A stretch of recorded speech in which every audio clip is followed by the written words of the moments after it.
जय श्री राधे। सच्चिदानंद रूपाय विश्वोत्पत्त्यादि हेतवे तापत्रय विनाशाय श्री कृष्णाय वयम नमः। आप सबको बहुत बहुत शुभकामनाएं देते हुए हृदय की प्रसन्नता व्यक्त कर रहा हूँ। कल प्रातः 28 मार्च से श्रीमद् भागवत कथा का भव्य आयोजन झारखंड की पावन धरती जामताड़ा में गांधी मैदान में हो रहा है और जिस निमित्त मेरा आगमन यहाँ हुआ है और आज बहुत अच्छी तरह से जो है स्वागत सत्कार हुआ मेरे आगमन में। कल आयोजन का जब प्रारंभ होगा तो सुबह प्रातःकाल जो है सबसे पहले 8 बजे कलश यात्रा का मंगलाचरण होगा। कलश यात्रा भव्य जो है निकलेगी जामताड़ा पूरे शहर से घूमती हुई, जो कि हमारे सनातन धर्म में बहुत इसका महत्व है। कलश यात्रा का मतलब ऐसा समझते हैं जैसे मानो गंगा जी से कोई कावड़ लाता है, शिव जी पे चढ़ाता है, उसी प्रकार कलश यात्रा का मान सम्मान और पुण्य होता है कलश उठाने वालों के लिए। इससे भव्य शोभा यात्रा के साथ इससे प्रचार भी पहुंचता है, धर्म धार्मिक लोगों को मालूम भी पड़ता है कि कार्यक्रम हो रहा है।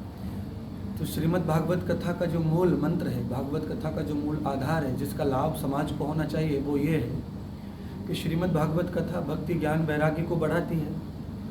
ब्रह्मचर्य गृहस्थ संन्यास और वानप्रस्थ सभी आश्रमों को ये दृढ़ करती है, मजबूत करती है, सबको जीना सिखाती है। क्योंकि श्रीमद् भागवत कथा भगवान श्री कृष्ण का विग्रह रूप ही माना गया है।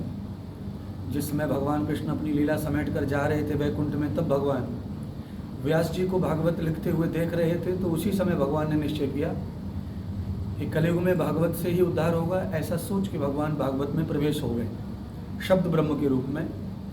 वही भागवत जामताड़ा की पावन धरती पर ये मेरा तीसरा कार्यक्रम है।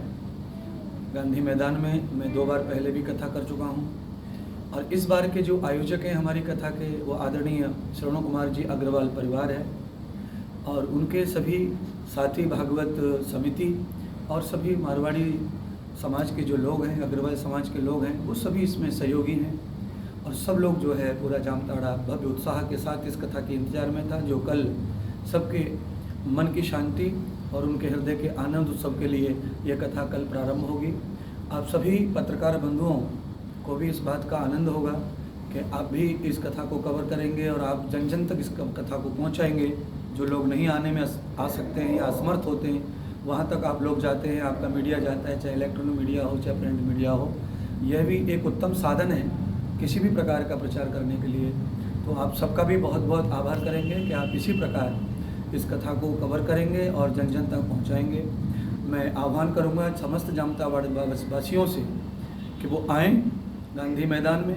शाम को 4 से 7 कथा प्रारंभ रहेगी और इसका प्रक्षेपण प्रसारण भी सत्संग टीवी पर है और शाम को 10:30 बजे दोबारा से विशेष प्रसारण संस्कार टीवी पर भी है। तो आप सब लोग टीवी के माध्यम से भी और कथा में आकर सामने बैठकर कथा सुनने का जो पुण्य है उसको सब कमाएं अपने घर के परिवार की शांति के लिए और अपने पितरों की शांति के लिए। ये कथा जरूर सुननी चाहिए।